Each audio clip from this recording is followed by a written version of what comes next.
Hello everyone, स्वागत है आप सभी का आज के इस नए टॉपिक में। दोस्तों, आज का जो हमारा टॉपिक है वो ये है कि हमारा जो एग्ज़ाम हुआ था सितंबर में वीडियो का, तो उसमें या उस पेपर से हम क्या सीख सकते हैं ताकि हमारी जो आगे की रणनीति हो वो क्या हो।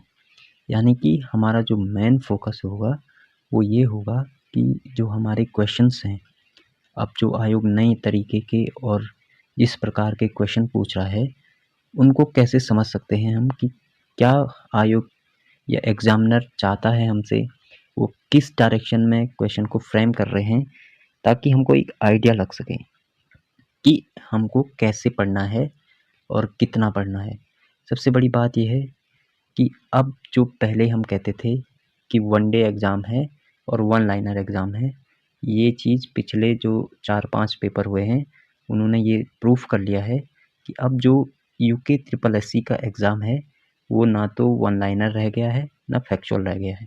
वो हो गया है मोस्ट प्रॉब्ली एक तो लेंथी, दूसरा में हो गया है कॉन्सेप्चुअल प्लस कुछ हद तक फैक्ट।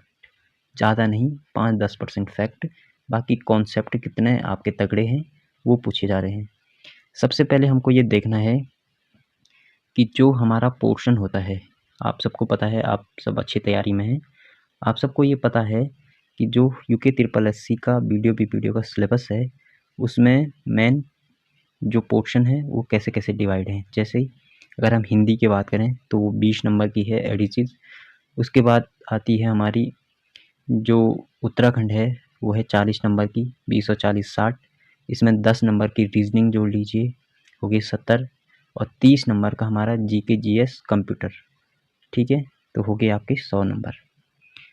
तो हमें ये देखना है, आज हम ये डिस्कस करेंगे कि जो हमारा 30 नंबर का है, क्योंकि हमारा जो अधिकांश फोकस रहता है वो हिंदी और उत्तराखंड पे रहता है, वो होना भी चाहिए क्योंकि वहाँ से हमको 60 नंबर मिल रहे हैं, यानी कि 60 नंबर का वो पोर्शन है तो उसको हमको ज़्यादा टाइम देना ही पड़ेगा।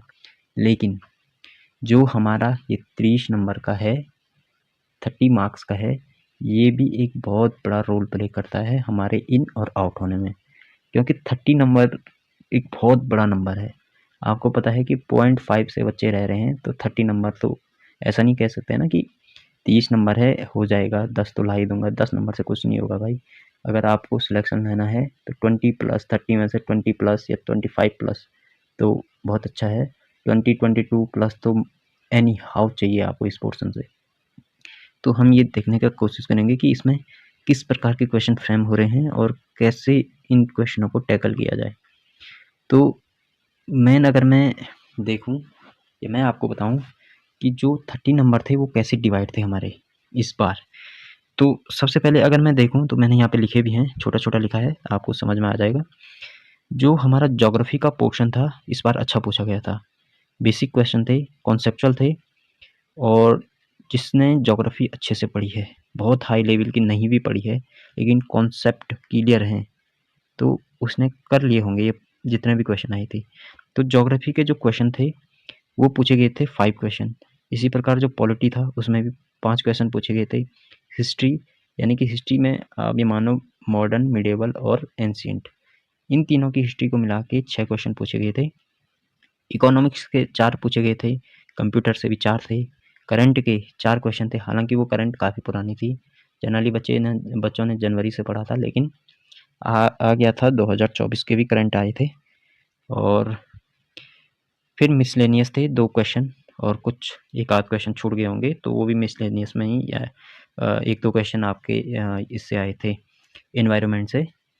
तो इस हिसाब से देखा जाए तो जो हमारे कोर सब्जेक्ट होते हैं, यानी कि पॉलिटी, इकोनॉमिक्स, हिस्ट्री और ज्योग्राफी, इनसे क्वेश्चनों का जो एवरेज है वो 5 पकड़ के मान लीजिए, यानी कि 5-5 क्वेश्चन हर पोर्शन से आएंगे, कहीं पे 4, कहीं पे 6, कहीं पे 5, ऐसा करके आपको इन 4 पोर्शनों से 20 नंबर का पूछा जाएगा।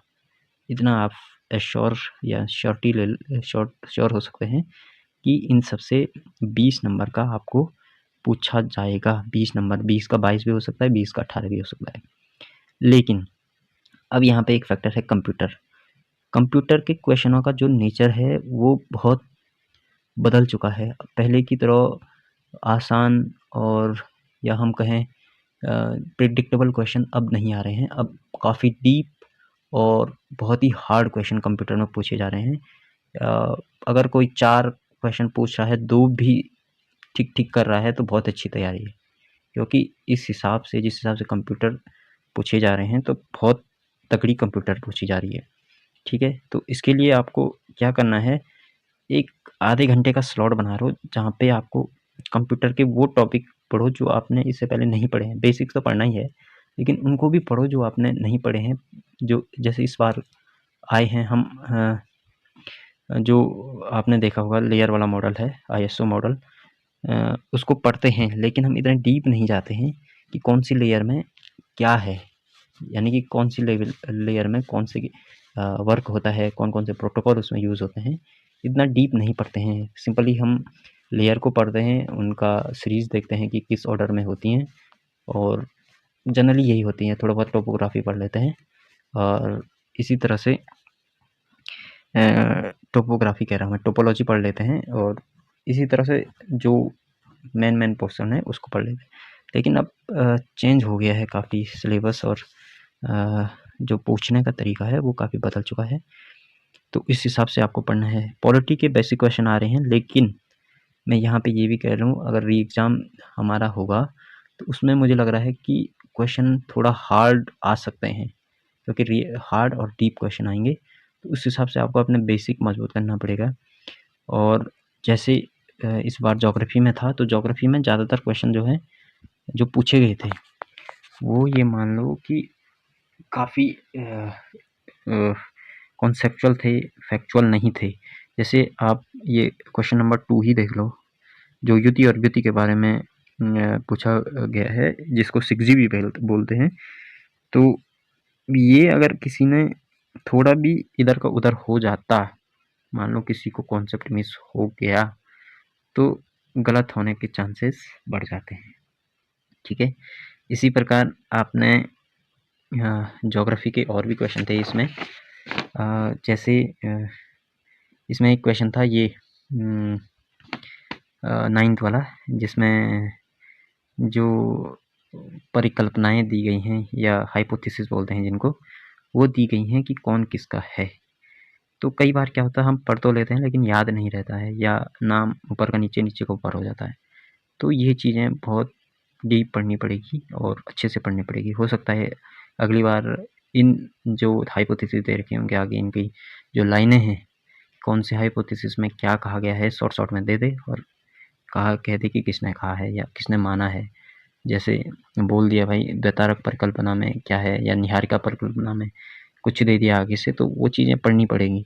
इसी प्रकार जैसे हिस्ट्री का क्वेश्चन देख लीजिए, जो आपके पत्रिकाएँ निकाली हैं, किसने निकाली हैं, ये जनरली बहुत सारी हैं ये। तो जो मेन है कम से कम वो याद होनी ही चाहिए। ठीक? हाँ, ये देखो OSI मॉडल में जो मैं बता रहा था आपको, ये देखिए इसमें काफ़ी लोग कंफ्यूज हुए थे, तो ये चीज़ें पढ़नी पड़ेंगी काफ़ी अच्छे से।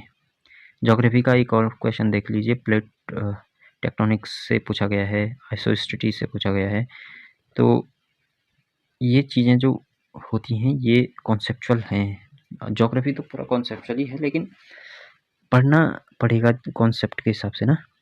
इकोनॉमिक्स के क्वेश्चन भी काफ़ी कंसेप्चुअल थे, कुछ चीज़ें थी फैक्चुअल थी जो याद रखने चीज़ें वाली थी। जैसे सामुदायिक विकास कार्यक्रम को पूछ लिया था, यानी कि कम्युनिटी डेवलपमेंट प्रोग्राम के बारे में पूछ लिया था। इसी प्रकार हिस्ट्री के क्वेश्चन बहुत ही कुछ सकते हैं, कुछ ही अच्छे थे, बाकी तो डीप पूछे गए थे। और इसी प्रकार अगर आप देखें तो कंप्यूटर का तो देखो, विंडोज 7 में एक basic MBR master boot recorder disk पर अधिकतम कितने प्राइमरी पार्टीशन बनाए जा सकते हैं। जनरली इस टाइप के क्वेश्चंस बच्चे पढ़ते नहीं हैं या इतना डीप नहीं जाते हैं, तो यहाँ पे थोड़ा सा लैग हो जाता है। और इसी प्रकार आप ये कह सकते हैं कि जो इकोनॉमिक्स के क्वेश्चन थे वो भी काफ़ी अच्छे लेवल के थे। जैसे ये GST से पूछ लिया था, तो GST अगर किसी ने अच्छे से पढ़ा है, डेट तो सबको ही याद है, लेकिन जैसे उसमें कौन कौन से कर शामिल हैं, नहीं हैं, केंद्र के कौन कौन से हैं, राज्य के कौन कौन से हैं। तो इस टाइप के क्वेश्चनों को टैकल करने के लिए काफ़ी अच्छे से पढ़ना पड़ेगा, बहुत ज़्यादा नहीं लेकिन पढ़ना तो पड़ेगा, ठीक है।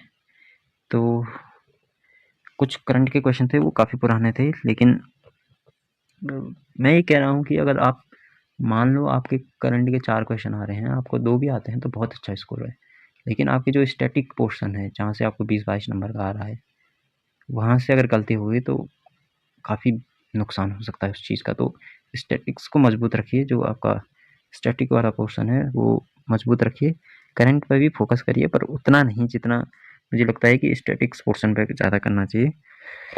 और करंट अफेयर का ऐसा है कि ज़्यादा से ज़्यादा 4 या 5 क्वेश्चन पूछेंगे, लेकिन बाकी तो स्टैटिक ही है ना, 25 क्वेश्चन स्टैटिक्स हैं, और उसमें से आपने 20-22 भी कर लिए तो बहुत अच्छा स्कोर है।